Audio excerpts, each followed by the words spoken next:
Bienvenue sur My Marketing Podcast, votre double dose d'inspiration business. C'est Laurie et Sandy Jacobi. On est entrepreneurs et spécialistes en marketing chez My Marketing Experience depuis plus de 10 ans. Et on est sœurs depuis toujours. Après avoir accompagné des centaines de dirigeantes et de dirigeants, on sait que les entreprises qui réussissent le mieux sont celles qui investissent dans le marketing et pas l'inverse. Nous, ce qu'on veut, c'est rendre le marketing accessible, pragmatique et fun. Donc si vous êtes entrepreneur, dirigeant d'entreprise ou marketeur et que vous voulez progresser, être inspiré et passer à l'action, abonnez-vous, vous êtes au bon endroit. Ici, au travers d'épisodes en solo et avec des invités, vous trouverez les méthodes, les outils et les meilleures pratiques marketing pour prendre les bonnes décisions pour votre entreprise, augmenter vos performances et votre niveau de kiff. Et de temps en temps, on propose des épisodes en duo pour vous partager sans filtre notre parcours d'entrepreneur. Que vous soyez au bureau, dans les transports ou en séance de sport, ce moment est pour vous. Alors profitez-en et bonne écoute.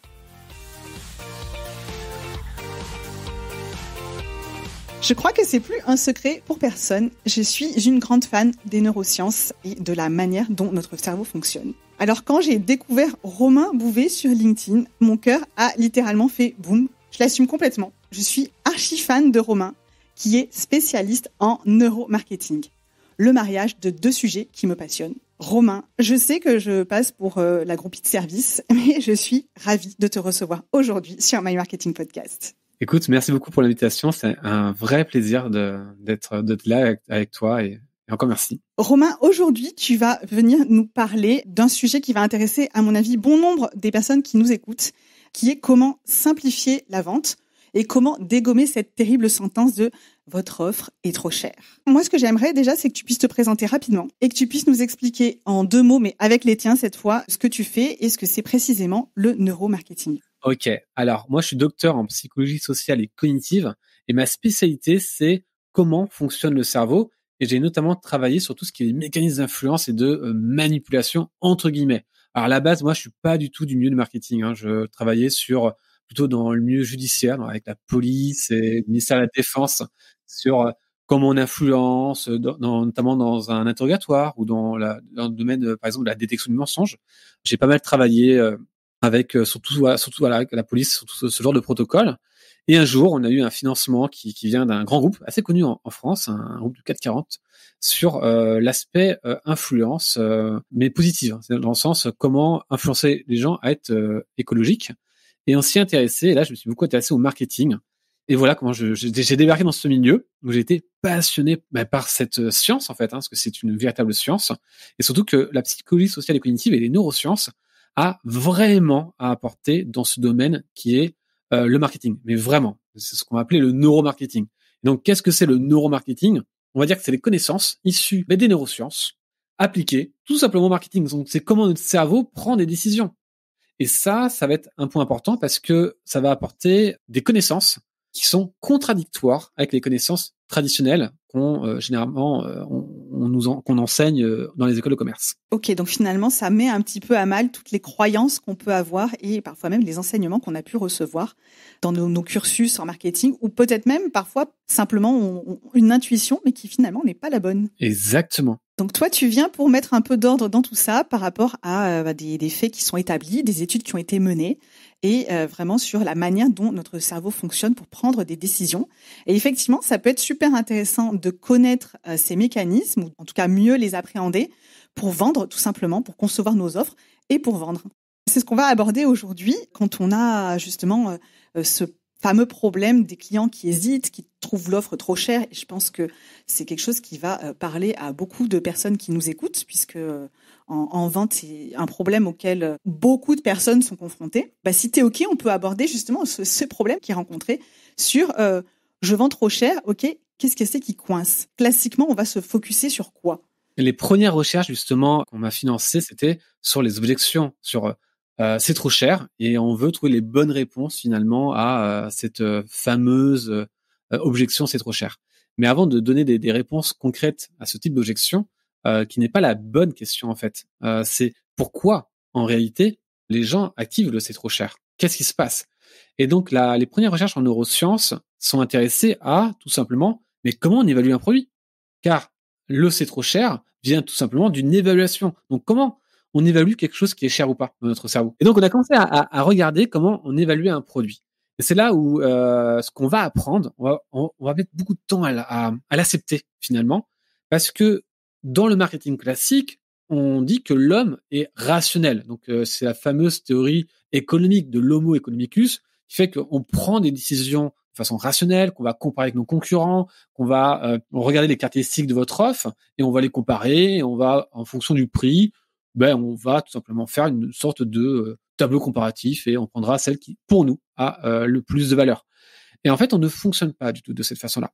C'est-à-dire qu'on ne fonctionne pas du tout de façon rationnelle. On n'a pas d'ingénieurs qui vont comparer. On a ce fameux stéréotype. Oui, les ingénieurs, ils calculent. Non, ils croient calculer, mais ils calculent rien du tout. Et en fait, en observant les consommateurs, donc en situation réelle, on voit en fait qu'ils prennent des décisions de façon très aléatoire pour nous et pas forcément, on n'arrive pas forcément à prédire. Maintenant, qu'est-ce qui va se passer? C'est que les premières recherches montrent tout simplement que on ne sait pas évaluer un produit. En fait, on ne sait pas ce qui est cher ou pas. On n'en a aucune idée en réalité. À part, bien sûr, dans un marché. Donc, on a une certaine rationalité dans un marché, c'est-à-dire qu'on sait combien coûte un yaourt, plus ou moins. Mais le payer 3 euros, 2 euros, 6 euros, en fait, on ne sait pas du tout. Et on ne sait pas évaluer un produit. Alors, ça veut dire quoi? Ça veut dire que si je donne un médicament pour avoir moins mal à la tête, donc, ou un complément alimentaire, et que ce complément alimentaire, il coûte 3 euros. Et maintenant, j'en vends un à 70 euros. Celui-là à 70 euros aura plus d'impact, aura plus d'influence, plus d'effet que celui-là à 3 euros, même si c'est le même. Par contre, celui-là à 70 euros, il a un plus beau marketing. Donc là, c'est ça qu'on comprend pas à ce moment-là dans nos recherches, c'est qu'on voit des produits qui sont plus chers, et qui sont bien plus efficaces, alors que ce sont exactement les mêmes produits. Quelle est la différence entre un matelas à 900 euros et à 300 euros? Pour le consommateur, le prix. On a vu qu'un matelas à 900 euros était beaucoup plus performant en termes pour, on va dire, passer des meilleures nuits, avoir moins mal au dos, qu'un matelas à 300 euros, même si c'est le même matelas. Donc, on commence au fur et à mesure des recherches à comprendre que finalement, il y a dans l'expérience client et dans la façon d'évaluer un produit beaucoup de subjectivité, c'est-à-dire qu'on ne sait pas vraiment évaluer un produit. On sait le comparer, mais on ne sait pas l'évaluer, on ne sait pas ce qui est cher ou pas. Je ne sais pas si un coaching à 2000 euros est meilleur ou moins meilleur qu'un coaching à 200 euros, en fait. Ce qui va choquer, en fait, c'est qu'on ne sait pas évaluer réellement un produit, on ne sait pas évaluer son prix et qu'on va être influencé par le marketing, c'est-à-dire des émotions. Exemple, Coca-Cola, on le trouve meilleur que Pepsi quand on voit la marque, mais quand on cache la marque, on préfère Pepsi. C'est la première étude en neuromarketing. Elle était en 2004. En gros, on a fait goûter à des consommateurs Coca-Cola et Pepsi. Les gens préfèrent Coca-Cola. Mais quand on cache la marque, là, cette fois-ci, ils préfèrent Pepsi. Mais ils ne voient pas la marque. Donc, ils ne sont pas influencés. Mais ce qu'on a observé, c'est que ça n'active pas les mêmes zones dans le cerveau. Par exemple, on voit l'activation de l'hippocampe quand on voit la marque. Or, c'est une zone, bien sûr, qui est jouée à la mémoire, à l'apprentissage. Alors que quand on cache la marque, c'est le cortex orbitofrontal qui va être activé, c'est ce qui va nous donner, en gros, pour le goût, qui va orienter, on va dire, qui va dire, OK, ça, c'est bon, donc du coup, enfin, un peu le goût, quoi, tout simplement. L'expérience, on va dire, qui anticipe l'expérience positive. Donc, c'est pas les mêmes zones qui s'activent lorsqu'on voit la marque et quand on la cache. Donc là, ça nous choque. Mais toutes les études vont continuer comme ça, de cette façon-là, et vont montrer, en fait, que, non, on ne sait pas évaluer le prix d'une voiture, on ne sait pas évaluer un immeuble, on ne sait rien évaluer du tout. Donc, l'évaluation va dépendre de la qualité de nos émotions, en fait, de l'émotion que la personne va ressentir. Donc, je vais faire un truc très simple. Plus vous activez des émotions chez votre client, plus lui, vu qu'il évalue le produit ou le service par rapport à ses émotions, plus vous allez pouvoir vendre, tout simplement. Donc, si j'ai 3 offres, je vais prendre l'offre qui m'a activé le plus d'émotions positives. Car le cerveau va tout simplement se souvenir de ça. Il va dire ce qui est bon émotionnellement est forcément bon de manière générale. Pour simplifier, attention. Donc, en gros, le côté froid, le côté non émotionnel, c'est pas la meilleure chose pour vendre, même si votre produit est super utile. C'est pour ça que des gens très très bons dans ce qu'ils font sont pas si bons que ça pour vendre, parce que pour eux, ils ont un bon produit, ils le présentent de façon très rationnelle, parce qu'ils vont se dire que le consommateur va lui-même interférer que c'est bon. Non, il va pas du tout interférer que c'est bon. Si vous activez pas des émotions, je ne sais pas si votre produit est bon ou pas. Plus que d'acheter des fonctionnalités dans un produit, on va acheter les émotions qu'il nous procure d'un produit ou d'un service. On va ressentir exactement avant. Donc ça veut dire que plus je vais ressentir des émotions positives ou négatives, plus je vais attribuer une valeur émotionnelle à ce produit, et plus il y a une valeur pour moi. Et à partir de là, le prix, il est défini à partir de ce calcul émotionnel. Donc, si je comprends bien, pour pouvoir outrepasser cette objection de c'est trop cher ou l'hésitation, il faut créer un maximum de valeur perçue. Et donc la valeur perçue, tu vas nous expliquer comment on crée de la valeur perçue, mais pour justement se détacher de ce côté un peu trop froid et que notre cerveau, il achète de manière pas si rationnelle que ça. Mais exactement. En fait, la valeur perçue, en effet, on l'a vu avec le luxe, on le voit avec tous les produits, les compléments alimentaires, on le voit avec une grande partie des prestations de services. On ne sait pas, encore une fois, ce qui vaut 5 000 euros, 2 000 euros. J'ai une cliente qui a payé une formation à 1 000 euros. Elle a dit que c'était sa meilleure formation et elle en a payé une à 5 000 euros et finalement, ça a été une catastrophe. Mais à quel moment, à ce moment-là, elle a fait des choix? Donc, à quel moment elle a évalué que ça valait 5 000 euros? Donc, vous voyez, c'est très particulier, en fait, une évaluation d'une formation ou d'un complément alimentaire ou d'une psychothérapie. Les psychologues qui vendent à 120 euros de l'heure sont plus efficaces que les psychologues qui sont à 40 euros de l'heure, même s'ils font exactement la même chose. Donc, qu'est-ce qui différencie les deux prestations? Leur façon de communiquer, leur façon de créer de la valeur perçue. Cette valeur perçue va être interprétée par notre cerveau et notre cerveau va mettre en place les mécanismes pour que ça fonctionne. C'est pour ça qu'un matelas à 900 euros acheté chez le même fournisseur mais qu'un marketing incroyable où on raconte une histoire en disant que ce matelas, on l'a fait à partir d'un travail avec des ingénieurs, on avait de la recherche derrière. Donc, on raconte une histoire, on monte le prix, oui, on aura plus d'effets positifs de ce matelas. Alors que c'est le même matelas qu'on retrouve à 300 euros ailleurs. Donc, c'est bien une question de valeur perçue. Et la valeur perçue va dépendre des émotions que nous allons créer. Donc, l'histoire, la mise en avant des bénéfices émotionnels, plein de stratégies marketing, de leviers qu'on va jouer pour bien présenter notre offre et augmenter la valeur perçue. Ok, c'est hyper intéressant et finalement, ça peut même être assez déroutant, je trouve, de voir que un matelas à 300 euros et un matelas à 900 euros, quand c'est les mêmes, peuvent être vendus à deux prix très différents, juste parce que certains arguments ont évolué ou ont changé. Je me souviens moi-même, je travaillais pour le Grand Prix quand j'étais petite, quand j'étais ado, des simples canettes de Coca qui avaient été soi-disant, on les faisait juste dédicacées par un pilote automobile et elles prenaient une valeur démesurée juste parce qu'il y avait une petite signature dessus, alors qu'au final c'était juste du Coca avec une signature dessus. Donc je sais pas si ça peut être comparable à un bénéfice émotionnel. C'est un bénéfice émotionnel. Il y a une signature de quelqu'un de connu dessus, ça prend de la valeur. Je te raconte pas comme Sandy et moi, on s'est gavés en faisant signer des canettes de Coca aux pilotes de F1 pour pouvoir les revendre. Genre, j'ai presque honte. J'ai souvenir aussi avec des sportifs, des footballeurs. On faisait ça avec les footballeurs. C'était nos premières stratégies marketing. On avait remarqué que ça se vendait vachement mieux. On en a bien profité. Et concrètement, Romain, si tu pouvais partager des conseils pour augmenter cette valeur perçue pour les personnes qui nous écoutent, qui peut-être vendent des services ou des produits, est-ce que tu aurais un process, une procédure à partager pour justement arriver à identifier les leviers pour augmenter cette valeur perçue? Alors oui, il y en a plusieurs. On va commencer par le marketing, parce qu'on a la vente, l'entretien de vente, comment présenter son produit dans un entretien de vente. Mais il y a aussi le marketing. Donc bien évidemment, le packaging, le site web, la façon de se présenter, ça va jouer. Donc je vais prendre un exemple concret, c'est pas le bon exemple, vous va peut-être pas apprécier, mais j'ai une personne qui veut vendre des coachings à 12 000 euros, donc du haut de gamme, mais qui a une image de marque très moyenne, avec des mauvaises caméras, de mauvaise qualité, un site web laborieux, mal fait, des réseaux sociaux mal faits. Il dit ça marche pas, le high ticket.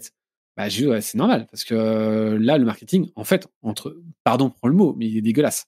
Donc s'ils vendent des petites prestations à 200, 300, 400 euros, ça marche. Là c'est cohérent. Mais là, à 12 000 euros, 10 000 euros, il les vendra pas parce que ça va pas attirer la clientèle. C'est comme si Apple commençait à faire un marketing tout mal fait, avec pas épuré. Donc, la façon de présenter son offre, forcément, en fonction de sa gamme de produits, va influencer. Quand on vend cher, oui, il faut montrer que on a une image qui est correcte. Moi, je vais prendre l'exemple d'un client dans la rénovation qui a cartonné parce qu'on a fait un site qui était beau, et vu qu'on est du haut de gamme, c'était cohérent en fait. Donc à partir de là, les gens ils étaient prêts à payer plus cher parce que l'image de marque était cohérente. Oui, il faut que ce soit aligné. Effectivement, je pense que si notre cerveau, si on voit un truc qui est pas aligné avec le prix annoncé, peut-être que notre cerveau il se dit attends, là ça va pas, il y a un truc qui coince et je vais pas y aller quoi. Et ça, je le vois beaucoup sur LinkedIn, des gens qui disent ça marche pas, mais bon, ta bannière elle est pas bonne, ton profil il est pas bon, ça correspond pas à ta cible. Et à l'inverse, attention, il faut pas pour le Bon Coin, par exemple, si le site est trop beau, les gens vont plus mettre leurs objets dessus, qui sont un peu souvent moches avec leurs photos. Donc, il faut s'adapter en fonction de la cible. Donc, le beau n'est pas forcément la bonne stratégie dans tous les secteurs. Donc ça, c'est la première chose, c'est que le packaging compte, la façon de présenter compte, donc le texte, le copywriting compte énormément. Par exemple, pour augmenter la valeur, donc comme les marques comme Respire, Alsfat, ils ont une mission. La mission, ça crée une connexion émotionnelle. Et pour tous mes clients, je leur fais écrire une mission. Parce que la mission, ça te donne, ça augmente déjà la valeur perçue. Tu dis que tu as travaillé dur pour, par exemple, trouver une solution à un problème. Le fait d'avoir travaillé dur, c'est qu'on active un biais cognitif, qui est la norme d'effort, ça augmente la valeur perçue. Plus c'est difficile et plus t'en as sué pour y arriver, donc ça va augmenter ta valeur perçue. C'est un exemple. On va prendre Respire. Elle dit dans sa vidéo, on a travaillé 6 mois pour trouver le produit parfait, pour trouver la solution à un problème. Alsat, on dit on a travaillé très dur pour trouver le vêtement qui va aller à tout le monde. Donc ça, c'est une technique parmi tant d'autres. On a bien sûr pas mal, mais c'est un levier émotionnel qui est très puissant. Donc son marketing il se soigne et c'est comme ça qu'on va augmenter déjà sa valeur perçue. Un beau packaging, le complément alimentaire à 70 €, c'est du haut de gamme. Ok, il coûte 2,50 € à l'achat, mais ils ont mis un beau packaging, une belle expérience client, une histoire incroyable sur comment ils ont créé ce complément alimentaire. Ils réussissent à le vendre à 70 € et surtout ils ont des résultats. C'est que les gens disent waouh, ça m'aide. Je suis guéri de ça, je dors la nuit. Alors que le concurrent, qui est beaucoup moins cher, il se plaint parce qu'il dit c'est le même fournisseur et pourquoi moi j'ai des commentaires négatifs et en plus de ça pourquoi je les vends pas. Donc pour lui c'est très déroutant en fait. Est-ce qu'il n'y a pas d'effet placebo derrière, par exemple, dans les compléments alimentaires ? Sûrement un effet placebo, mais l'effet placebo il est partout, dans les matelas, dans le coca. En fait, effet placebo c'est un terme qui est aujourd'hui réducteur. Il y a dans notre cerveau un mécanisme par nos croyances qui influence la chimie de notre cerveau, tout simplement. J'ai écouté un excellent podcast là-dessus l'autre jour justement et ça me fait beaucoup penser à ce que tu dis, c'est que c'est juste que ça influence, notre cerveau est influencé et on va obtenir des résultats alors qu'en réalité Exactement. Donc le prix, bien sûr, le prix est un levier émotionnel très fort sur ça. Donc sur le marketing, il y a plein de leviers. Les témoignages, encore une fois, ça va dépendre du positionnement, donc il y a une façon de montrer les témoignages. Quand c'est du haut de gamme, on va éviter les témoignages, on va éviter tout court les témoignages. Mais sur du middle gamme et du bas de gamme, on met les témoignages. Les témoignages vont renforcer la valeur perçue et réduire l'anxiété d'achat avant d'acheter. Ce qu'on ne fera pas dans le luxe et dans le très haut de gamme comme Apple. Apple, il n'y a pas de témoignages parce que ça va réduire la marque. Donc, en fonction de son positionnement, on va mettre en place des stratégies marketing qui se jouent sur des leviers, sur des biais cognitifs qui vont augmenter la valeur perçue. C'est très, très mal connu, malheureusement, de manière générale. C'est appliqué au groupe du CAC 40 sans aucun problème, mais pas connu des entreprises. Toutes ces techniques-là. Parce qu'ils vont les appliquer à tout le monde sans comprendre le positionnement, alors qu'il y a des contextes à chaque technique. C'est hyper intéressant, Romain. Moi, ce que je me demande, c'est concrètement, si demain, tu dois recommander à un client, tu dois lui donner des conseils sur comment augmenter la valeur perçue de ses offres, tu vas lui donner quoi d'abord ? J'imagine bien connaître sa cible et son positionnement. Le premier truc que je regarde, c'est le positionnement. La plupart des personnes ont un problème de positionnement, c'est quelque chose de compliqué. Alors pourquoi c'est compliqué ? Parce que les personnes du digital, souvent, ne maîtrisent pas le positionnement marketing, le marché. Ils sont très forts pour les réseaux sociaux, ils sont très forts de ce côté-là, le growth hacking, growth marketing, mais ils n'ont pas cet aspect positionnement marché qu'on apprend dans les écoles de commerce. Et les écoles de commerce, eux, maîtrisent l'aspect positionnement, mais ils ne maîtrisent pas le digital. Donc, il y a plein d'erreurs de positionnement, même chez les startups, chez les personnes en solopreneurs, et c'est la base. Plus le positionnement est clair, plus le marketing qui va être utilisé va être puissant. Et tes tips alors pour bien connaître ton positionnement ? Le persona, tout est dans la compréhension psychologique du client. Par exemple, moi, la première chose que je recherche, c'est quel est son déclencheur d'achat. C'est très rare les gens qui utilisent ce terme parce qu'en fait, on a toujours un déclencheur d'achat. Il y a toujours un seuil où le client dit « j'achète ». Parce qu'il y a une différence entre quand il a besoin, il sait qu'il en a besoin, mais il n'achète pas forcément. Et à un moment donné, il se dit « ok, j'achète ». Mais quand tu maîtrises les déclencheurs d'achat, tu maîtrises ta communication par les emails, par tes posts LinkedIn, par ta prospection, tes publicités ou dans ton entretien de vente, c'est ça qui va faire que la personne va se décider. Quand tu le maîtrises bien, c'est ça qui va beaucoup changer en fait. Donc finalement, ça revient quand même à la base à bien interroger nos prospects et à poser les bonnes questions. Plus c'est bien fait, plus c'est diagnostiqué, plus on arrive bien à les comprendre, plus la stratégie derrière sera efficace et surtout simple à mettre en place. Ok, ça, je suis d'accord avec toi. Commencer à poser des questions pour connaître les déclencheurs d'achat et pour connaître, et parfois même dans les déclencheurs d'achat, il y a ceux qui sont avoués et ceux qui sont pas trop avoués, mais En creusant un peu, on arrive à trouver la vraie raison. Exactement. Et quand tu arrives à mettre le doigt dessus, c'est à la fois hyper satisfaisant et ultra puissant. Et là, le neuromarketing va un peu se différencier, et l'économie comportementale également. C'est-à-dire que généralement, on interroge des futurs clients, des clients potentiels dans une cible. Nous, on n'aime pas ça. Nous, d'ailleurs, on ne fait pas trop de segmentation à 42 ans, sauf quand c'est utile. On met pas l'âge, on met pas le sexe forcément. Ce qui est assez étonnant. Nous, on joue sur les points de douleur principalement. Donc, qu'est-ce qui des cibles et quelle est la douleur? Et on va catégoriser par douleur. Les douleurs, c'est ça qui va nous permettre de différencier le déclencheur d'achat.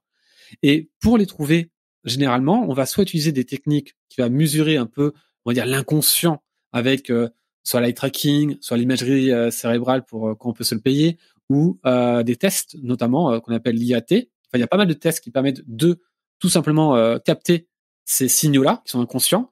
Mais il y a plus simple, c'est d'interroger les clients qui ont déjà payé. Et ça, c'est l'économie comportementale, c'est qu'on va directement aller chercher des gens qui ont déjà fait tout le processus d'achat. C'est là qu'on a avec les bonnes questions, qu'on a vraiment de l'or.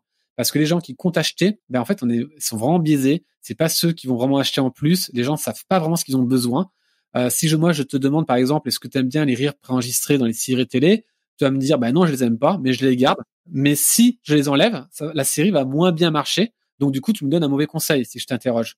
Donc, quand on a demandé, est-ce que vous voulez des distributeurs dans la rue pour retirer vos billets? Les gens ont dit non. Et il y a une banque qui a pas demandé du tout l'avis, ils ont posé le distributeur et ça a cartonné aujourd'hui. Et finalement, il n'y a pas de problème. Donc, le consommateur ne dit pas forcément la vérité parce qu'il n'a pas accès à ses besoins. Il ne sait pas vraiment toujours ce qu'il a besoin. Bien souvent, il le sait pas d'ailleurs. Oui, il le sait pas. Henry Ford, c'est pas lui qui avait dit si j'avais demandé aux gens ce qu'ils voulaient, ils m'auraient juste demandé des chevaux plus rapides. Oui, alors c'est une belle citation, c'est un effet. C'est exactement ça. Et le neuromarketing va mettre le point dessus, c'est que c'est pas forcément toujours cool de demander. Par exemple, j'ai un client qui a demandé le format, est-ce que vous voulez un e-learning, un bootcamp? Les gens ils ont dit on veut un bootcamp. Puis finalement, il n'a pas vendu son bootcamp. Et c'est le format accompagnement e-learning qui a marché. Alors qu'il avait fait le sondage avant. Et les mêmes personnes qui ont dit bootcamp ont finalement acheté le e-learning. Donc, c'est pas toujours évident. Alors que quand on va chercher le consommateur qui a déjà consommé, là, on a des informations beaucoup plus fiables parce qu'il est consommateur et utilisateur du produit. Point numéro 1, on interroge ses clients. Ouais. Et ensuite, qu'est-ce qu'on fait avec ça? On affine son positionnement. Et en affinant son positionnement, on arrive après à augmenter, comment on arrive à augmenter la valeur perçue. Déjà, on va améliorer son message automatiquement puisqu'on le comprend mieux. Donc, on va utiliser ses propres mots. Je vais donner un exemple. Il y a une société qui a fait 800 000 à 27 millions. Donc ça, moi, j'étais payé au résultat. Ce qu'on a fait, ce que personne n'a fait, donc c'est pour la vente de fenêtres, c'est qu'on a segmenté en 3 personas. Les 25-35 ans, pour le coup, en moyenne, j'ai pris l'âge, parce que là, l'âge, pour le coup, était intéressant. Les gens qui achètent une première maison et qui ont un enfant n'achètent pas des fenêtres de la même façon qu'un couple de retraités. Sauf que j'ai fait des pubs personnalisées pour chacun, avec des pages de vente personnalisées pour chaque persona. C'est comme ça que j'ai explosé le taux de conversion et j'ai réduit surtout le coût de la publicité. Et pour par exemple, les personnes qui ont un enfant, j'ai mis des publicités avec un enfant près d'une fenêtre. Le CTR a explosé sur mes publicités et surtout que j'ai fait beaucoup plus de leads. Donc, j'ai adapté les images, le texte par rapport à comment la personne pensait. Et c'est comme ça que j'ai explosé mes taux de conversion. À partir des informations qu'on récolte, effectivement, il faut les exploiter pour ensuite mieux créer les contenus. Donc, c'est pour ça que régulièrement, on dit, essayez de faire des pages de vente en fonction de vos personas et pas quelque chose de global qui va parler à tout le monde.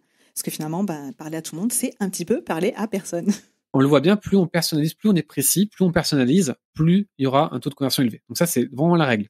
C'est pour ça que quelque chose qui n'est pas souvent fait, nous, on fait ce qu'on appelle des multitunnels. C'est-à-dire qu'on va vraiment créer des tunnels et des publicités. C'est ultra segmenté. Et c'est comme ça qu'on a des taux de conversion très élevés. Et les gens, généralement, ils ont plusieurs publicités, mais qui lancent à une audience générale avec une page de vente ou un site web. Oui, c'est bien, c'est cool. Mais alors, nous, c'est pas ce qu'on fait. Et c'est l'ultra personnalisation qui a fait que on a augmenté nos résultats sur des tunnels de vente. Ouais, alors je dirais que pour ceux qui, moi je trouve ça hyper intéressant, mais c'est vrai que parfois ça peut paraître effrayant de se dire que il faut le faire pour plusieurs personas. Et c'est vrai que moi ma reco c'est si on peut pas tout faire, il vaut mieux essayer de se concentrer sur une audience cible hyper précisément et y aller à fond, quitte à se couper de l'autre, tant pis pendant un temps, et ensuite rajouter la deuxième brique, mais pas vouloir lâcher le filet et essayer de pêcher le maximum de poissons d'un coup. C'est une très bonne approche. Ça va dépendre de l'entreprise, à quel niveau elle est située. Là, c'était une entreprise qui faisait 800 000 euros de chiffre d'affaires. Mais par exemple, on va prendre des solopreneurs ou d'autres qui se lancent. Là, il vaut mieux être focus sur un persona pour faire simple, rentrer de l'argent et après, petit à petit, évoluer, ce qu'on appelle des stacks. À un certain niveau, quand la personne fait 800 000 et qu'elle veut faire beaucoup plus, elle doit passer ce sera pas la même stratégie, on va dire. Donc là, l'exemple était donné plutôt pour une entreprise bien installée, qui faisait déjà 800 000, 1 million de chiffre d'affaires. Mais en effet, pour quelqu'un qui se lance ou qui sont toujours dans les 3 premières années de lancement, vaut mieux se focaliser sur une douleur précise, avec une belle délivrabilité, avec des bons témoignages clients, et après créer d'autres produits ou d'autres communications. C'était juste pour dire que ça peut marcher aussi si on reste focus sur une seule cible. Et après, effectivement, comme tu dis, en rajouter une deuxième. Moi, je trouve que c'est très intéressant de diversifier. Mais quand on démarre, on peut aussi se dire que ça a quelque chose d'effrayant de vouloir se lancer sur tous les fronts. Et on peut être tenté justement de dire, non, je vais en faire qu'un seul et je vais ratisser large. Alors que en réalité, comme tu le dis, c'est plus pertinent d'essayer de se garder le focus sur un message, une cible, et ensuite de rajouter, même si notre produit, potentiellement, il va pouvoir s'adresser à plein de gens. Mais tu as totalement raison, parce qu'il y a beaucoup de clients qui viennent me voir, qui ont du mal à démarrer, justement. Et dès qu'ils me parlent, ils disent, alors moi, j'ai 3 clients, j'ai 3 offres, j'ai ça, puis ils t'inventent des offres tout le temps. Ils envoient un email, j'ai trouvé une offre dans la nuit. Non, mais calme-toi avec les offres, stop. Focus-toi déjà sur une offre, scale là, c'est-à-dire stack dessus, c'est-à-dire rentre de l'argent régulièrement dessus. Quand tout ton process sera fait, passe une autre offre. Et je pense d'ailleurs que sur tous les gens qui se sont lancés sur les 3 dernières années, on va dire que c'est 70% de mes clients ont ce problème de j'ai plusieurs produits, je vais résoudre plein de problèmes différents. Je l'avais aussi pour la personne qui vend des compléments alimentaires. Il veut résoudre tous les problèmes du monde. Non, focus-toi sur un problème, scale-le. Et ça, c'est pour ça que c'est important ce que tu dis. Chez nous, on appelle ça la stratégie chichi beignet chouchou. Ah, je connaissais pas. Alors c'est breveté. On va déposer un copyright. C'est-à-dire que c'est les gens qui ont plein d'offres, qui veulent tout vendre à tout le monde. Et en réalité, ils vendent à personne, mais ils s'épuisent beaucoup. Et ils n'arrivent pas à vendre à un bon niveau, en fait. Donc, ton conseil pour on reste focus et on travaille bien son persona, on travaille bien les douleurs pour pouvoir augmenter la valeur perçue et déclencher plus facilement les ventes. Une fois qu'on a fait l'exercice, en plus, c'est beaucoup plus simple de dupliquer sur une autre cible. Totalement. Et ce qui est important dans ce que tu dis, c'est en effet, et le mot focus est très important dans l'entrepreneuriat. Les gens se défocusent très rapidement. En fait, ils font beaucoup de choses qui vont pas dans le sens de justement de se focaliser bien sur le produit, de trouver ses premiers clients. Enfin, ils vont mettre beaucoup de choses à côté qui vont pas servir leur lancement en fait, pour avoir un cap, passer ce cap d'avoir un revenu. Du coup, Romain, comme tu nous l'as dit, on travaille bien son persona, on affine son positionnement, on décline avec des bons messages. Est-ce que tu as encore des conseils pour justement faire que les ventes soient faciles, que la valeur perçue soit, je dirais même au-delà du prix? Parce qu'en fait, il est là aussi le problème, c'est par rapport à la valeur perçue, c'est par rapport au prix aussi. Est-ce que tu aurais encore un dernier conseil à nous donner? Alors, il y a tellement en fait, c'est tellement une science qui est derrière. Il y a tellement de choses à dire. Mais je vais donner un autre conseil, du coup, pour l'entretien de vente. La façon de présenter son produit, parce que ça, je pense que c'est là où ça bloque le plus. Mais les gens, ils sont confiants, ils sont certains qu'ils vendent super bien, alors que les résultats sont pas là. Et dès qu'on observe ce qu'ils font, c'est une catastrophe. Mais ils pensent souvent que ce sont des très bons vendeurs. Ouais, parce que quand ils ont un oui, ils n'osent pas calculer les 4 non qui étaient derrière. Et donc, souvent, ils vont envoyer leur devis. Puis la personne a dit oui. Et puis, il n'y a pas de retour du devis. Et là, ils comprennent pas. Et c'est à ce moment-là que, du coup, je les accompagne. C'est quand on se rend compte que, mais pourquoi ils ont dit oui, et finalement, pourquoi finalement, ils disent non 2 jours plus tard. Et toi, t'es super content, t'es là, ouais, c'est bon, je fais mon devis, ça a marché, tu passes un super week-end que t'as fait ta vente, et puis le lundi, paf, la vente, elle part. Et en fait, on a observé beaucoup de commerciaux. C'est-à-dire qu'on a observé dans le monde entier. Les commerciaux, que ce soit au Canada, en Allemagne, États-Unis, France. Alors France, c'est moi qui du coup était responsable de ces recherches en France. Et on a essayé de voir qu'est-ce que mettaient en place les top commerciaux grands, les meilleurs. Et on a vu qu'ils faisaient quelque chose que eux-mêmes n'avaient pas conscience. Alors quand on leur demandait c'est quoi la meilleure technique, ils nous donnaient des super techniques, mais c'était pas celle que nous on avait identifiée. En fait, on a vu que les meilleurs commerciaux, de façon très naturelle, ils donnaient de la connaissance à leurs clients. C'est-à-dire qu'ils réagissaient comme des médecins. Donc, ils posaient des questions. Et au lieu de vendre leur offre après la phase de questions, avec, moi, ce que je vous propose par rapport à votre problème. Donc, c'est ce qu'on apprend à la vente, hein. Analyse les besoins. Et en fonction des besoins, t'alignes ton offre. Et on a vu que cette méthode n'était pas la plus efficace. Elle marche, attention. Mais elle n'est pas la plus efficace. Ce qu'on a vu qui était vraiment très efficace, c'est analyse des besoins. De bien demander les besoins émotionnels. C'est-à-dire, quelles seraient les conséquences si demain ça avance pas. De poser les bonnes questions. Par exemple, au lieu de dire, avez-vous une idée de votre nouveau site web? Si vous êtes une agence de com, dites pourquoi souhaitez-vous un nouveau site web maintenant, qui active la cause et l'urgence. Comme ça, on comprend la douleur. Donc, on active cette douleur de l'urgence finalement. Et derrière, au lieu de vendre, alors j'ai pris l'exemple des sites web comme ça, un site web, on va leur donner de la connaissance. Donc, une nouvelle vision de voir leurs problèmes ou une nouvelle vision de voir leurs solutions. Et là, on se place en tant qu'expert. Et là, on nous voit que cette technique-là, cette façon de faire augmente les ventes de 30 à 40%. Elle est extrêmement efficace. C'est ce qu'on appelle l'insight ou la prise de conscience thérapeutique. C'est au lieu de vendre, apporter de la connaissance nouvelle, de la nouvelle connaissance à vos clients. Un nouveau point de vue pour appréhender leurs problèmes. Totalement. Alors, quand tu dis nouveau point de vue, en fait, la technique s'appelle le recadrage cognitif. En fait, c'est la même chose qu'on fait dans les TCC, dans les thérapies cognitivo-comportementales. C'est-à-dire que, en gros, les meilleurs vendeurs sont des excellents médecins ou des excellents psychothérapeutes. C'est drôle, le médecin, c'est une image que j'aime beaucoup prendre. Et je te rejoins complètement. C'est très compliqué de demander à quelqu'un ce dont il a besoin. Et je compare souvent ça à un médecin en disant, quand on va chez le médecin, c'est pas nous qui lui demandons les médicaments dont on pense avoir besoin. C'est-à-dire que le médecin est là pour nous apporter son expertise sur notre situation globale et nous faire ses préconisations. Et je pense qu'un médecin à qui on demande simplement des médicaments, en vrai, c'est pas un bon médecin. Enfin, je veux dire, Exactement. Un bon médecin, il est là pour diagnostiquer, donner de la connaissance, il explique qu'est-ce qu'on a et pourquoi on l'a. Et après, il fait une prescription. Les meilleurs entretiens de vente, finalement, sont très naturels. On n'a pas besoin de faire des techniques d'influence, de manipulation. Ah oui, le silence, le truc, le machin. Pas besoin. Alors, déjà, ça ne marche pas le silence. On l'a vu. Les gens qui donnent un prix, après ils laissent un silence. Déjà, c'est pas respectueux par rapport à leurs clients, de les mettre mal à l'aise. En fait, on a vu que les meilleures techniques de vente, n'étaient pas manipulatoires, n'étaient pas dans l'influence, n'étaient pas dans les techniques comme le silence, comme tu as très bien dit, mais étaient dans une communication très naturelle pour le cerveau, comme celle d'un médecin. Et d'ailleurs, je dis aux commerciaux, aux entrepreneurs, soyez un médecin, pensez comme un médecin, que vous êtes là vraiment pour guérir. Quand vous pouvez pas aider, dites-le très sincèrement. Comme ça enlève cette angoisse chez les médecins, chez les commerciaux, parce que les commerciaux d'il y a 20 ans ne sont pas les mêmes qu'aujourd'hui. Ça, mes clients. Mais les clients d'il y a 20 ans ne sont pas les mêmes qu'aujourd'hui. Ils ne sont pas les mêmes. Et on n'aime pas les commerciaux, ça bloque.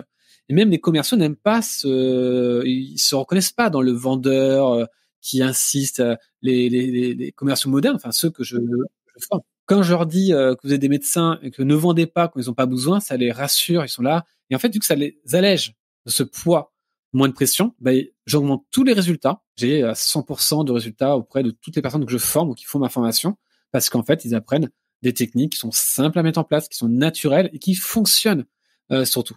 Et ça, on l'a su pas grâce à parce qu'on était super bons commerciaux. C'est juste qu'on a analysé des milliers d'entretiens pour comprendre finalement la recette qui fonctionnait.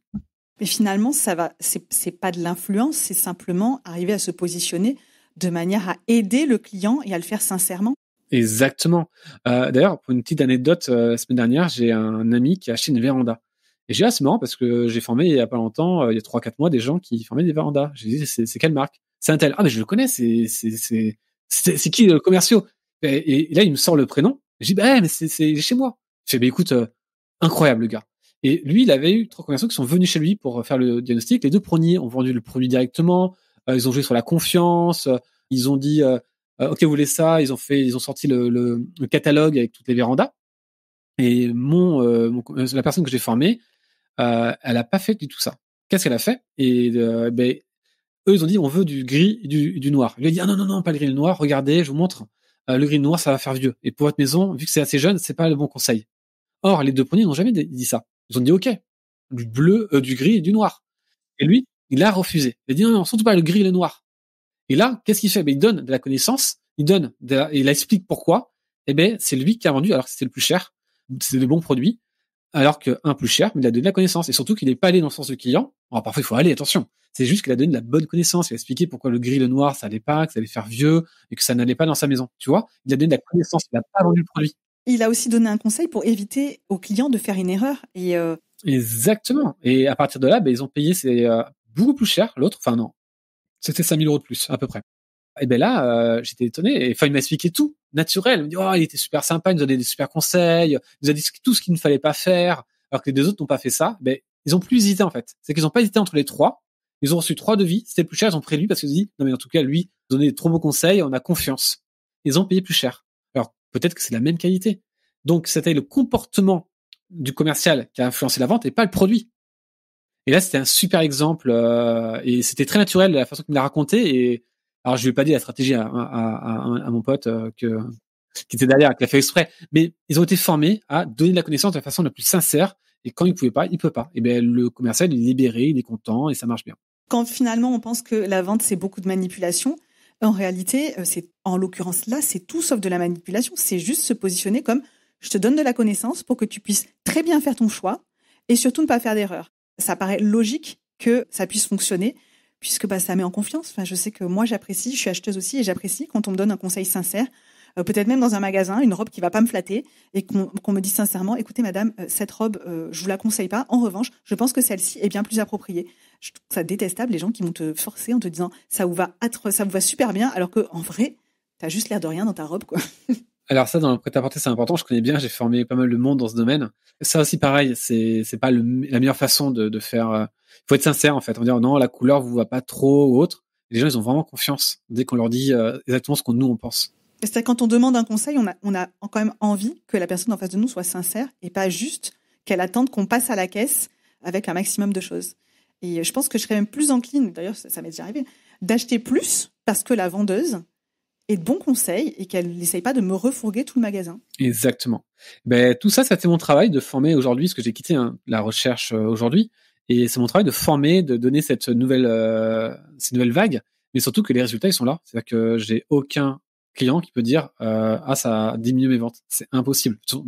C'est des techniques qui sont pas les miennes. Ah bon? Je suis déçue quand même. Ben non, malheureusement, en fait, un chercheur en fait apporte une pierre. Donc moi, la pierre que j'ai apportée dans la recherche, j'ai montré que les croyances influençaient. Moi, je travaille sur les croyances et que les croyances influençaient le prix. Donc mes croyances, ça peut être même religieuses. Hein. Moi, je travaille vraiment beaucoup sur les croyances. Donc croyances du produit. Et également, j'ai montré, donc c'est que quand on présentait le produit, il y avait ce qu'on appelle la réactance psychologique. Donc exemple, on est dans un magasin de meubles. La personne demande des conseils pour un meuble. Donc le vendeur, naturellement, il va donner les conseils pour le meuble, c'est son travail. Mais on a vu que quand la personne commençait à présenter ses meubles, la personne avait ce qu'on appelle un blocage, alors que c'est elle qui a demandé. Donc c'était étrange. On se dit mais pourquoi? C'est elle qui demande, mais il y a le blocage. Le cerveau se met en mode méfiance, même quand tu demandes des conseils. Et même on a eu du mal à comprendre pourquoi en disant mais il demande d'être influencé, il demande des conseils, et dès que la personne donne des conseils, ça marche pas. Mais pourquoi? On comprend pas. La personne demande un ordinateur, donc on arrive, mais voilà, il y a 3 ordinateurs, il y a Asus, il y a machin, et là la personne elle est en méfiance. Mais tu demandes des conseils, t'es en méfiance. Mais en fait c'est assez automatique, et du coup c'est pour ça qu'on ne vend plus directement le produit. On prend le temps de poser des questions, de donner des connaissances, et plus tard on va présenter le produit. La présentation du produit c'est 30% de la vente, alors que l'apport des connaissances et des questions c'est 70% dans la mesure aujourd'hui, dans les bonnes ventes. Enfin moi mon but c'est de changer justement ces pratiques-là. Et ça marche super bien. Pas besoin de technique d'influence ou d'effet d'ancrage, effet decoy. On me demande toujours ça. J'ai dit, mais vous avez pas besoin.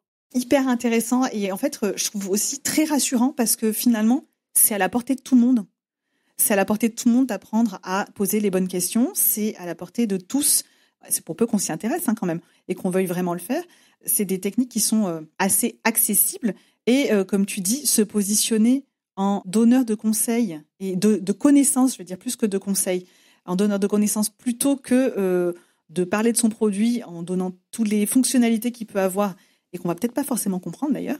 C'est une stratégie qui, moi, je trouve hyper rassurante et qui permet sans doute des décisions aussi beaucoup plus simples. Totalement. Et à partir de là, quand on est formé à ça, la valeur perçue, le prix est moins un problème. Parce que quand on donne le prix, il faut savoir que ça c'est une zone qui est liée à la douleur dans notre cerveau. Enfin, ouais, ça, je savais. Je pense qu'on l'a tous vécu. Hein. Voilà, c'est une sorte de douleur, et cette douleur va chercher des objections, va chercher un recul. En fait, notre cerveau, au moment de payer, il fait tout pour reculer, même quand on a envie du produit. Donc en fait, notre cerveau, il nous protège à certains côtés. Donc dès qu'on va aller vers la vente, faire payer, sortir sa carte bleue, notre cerveau va dire non, le fais pas. Il va trouver des excuses pour reporter cette vente. À partir de là, c'est pour ça que voilà, ça c'est un des problèmes aujourd'hui que les gens vont rencontrer, c'est que quand on présente le produit, on active des émotions positives, mais automatiquement il y a des émotions négatives qui vont arriver et ça change notre perception. Car notre perception dépend de nos émotions. Donc si je t'injecte des émotions positives, le dopamine par exemple, tu vas percevoir une couleur d'une certaine façon, mais si je t'injecte des émotions comme la colère ou la peur, tu vas avoir la même couleur d'une autre façon. Tu n'as pas la même perception en fonction de tes émotions. C'est pareil pour l'offre. À fonction des émotions, neutres, négatives, positives, etc., il n'aura pas la même perception du produit. Il vaut mieux présenter le prix après une émotion positive. Oui, en fait, notre cerveau va faire un calcul émotionnel. On va présenter le produit, donc il y aura une évaluation émotionnelle positive, et on va présenter le prix, donc il y aura une évaluation négative. Et notre cerveau va faire une sorte d'addition finalement. Plus il y a des émotions positives, plus vous avez de probabilité d'acheter. Si les émotions négatives sont supérieures aux émotions positives, il n'y aura pas de vente. Ce sera l'annulation de la vente. Ouais, comme ça, c'est clair. Ce serait bien d'avoir un petit calculateur. Tu veux pas essayer de faire ça, d'inventer ça dans tes recherches? Certains l'ont montré déjà à travers l'imagerie cérébrale en présentant des produits sous un gros tube qui permet d'analyser le cerveau. Et ils ont montré plus ou moins cet effet-là. Bon, après, ça me paraît compliqué de se balader avec notre petite IRM portatif pour aller scanner le cerveau de nos clients. Mais en tout cas, c'était hyper intéressant. Romain, je te remercie beaucoup. Et j'espère que ça aura donné des pistes concrètes à toutes les personnes qui nous écoutent pour augmenter la valeur perçue de leur offre et se positionner comme, pour faire en sorte que le prix ne soit plus toujours un obstacle à leur vente. Alors, ça va pas forcément faire toujours du 100%. Et puis, il faut aussi savoir que c'est un apprentissage. En tout cas, c'est possible, en appliquant ces techniques, d'avoir de bien meilleurs résultats sur ces ventes. Romain, j'aimerais te poser une dernière question pour que tu puisses encore donner un précieux conseil aux personnes qui nous écoutent. Est-ce que tu pourrais nous partager un outil ou une lecture qui t'a particulièrement marqué ou qui pourrait aider nos auditeurs à avancer dans cette réflexion qu'on a partagée aujourd'hui? Je pense que un livre, c'est bien parce que il y a toujours une prise de conscience, de montrer que nous ne sommes pas rationnels face à nos achats et que nous sommes irrationnels et émotionnels, avec des petites expériences sympas qui est facile à lire pour comprendre que non, en fait, la vente va dépendre de votre façon de communiquer, va dépendre de ce que vous allez dire finalement. Donc moi, je conseille toujours le petit livre. C'est vraiment moi qui décide, de Dan Ariely, qui est un chercheur dans le domaine très reconnu. Le bouquin, il se lit très facilement, il est super simple, il explique bien comment fonctionne le cerveau avec le système 1, système 2, nos choix et quelques expériences en psychologie qui permettent justement de bien démontrer, de bien appuyer tout ce que je viens de dire. Bon, alors ça, tu peux être sûr que je vais directement aller soit l'emprunter à la bibliothèque, soit l'acheter parce que moi, j'adore ces choses-là. J'avais lu Système 1, Système 2 et j'ai très hâte de lire. Juste une dernière chose, Romain, est-ce que tu peux me dire où est-ce qu'on peut te retrouver, t'écouter et continuer de bénéficier de tous tes précieux conseils? Alors, sur LinkedIn, je suis assez actif. Je publie des carousels qui donnent pas mal de connaissances en marketing, neuromarketing, également en psychologie pour montrer comment on fonctionne. Voilà, avec je rajoute toujours de l'humour et des posts où je vulgarise les recherches scientifiques de façon j'essaie que ça fasse simple en tout cas, de manière générale, voilà, de vulgariser des articles scientifiques appliqués au marketing ou à la vente. Et voilà, tout simplement sur LinkedIn. Merci beaucoup, Romain. J'ai été ravie de te recevoir et écoute, je te dis à très bientôt. Merci beaucoup pour ton invitation.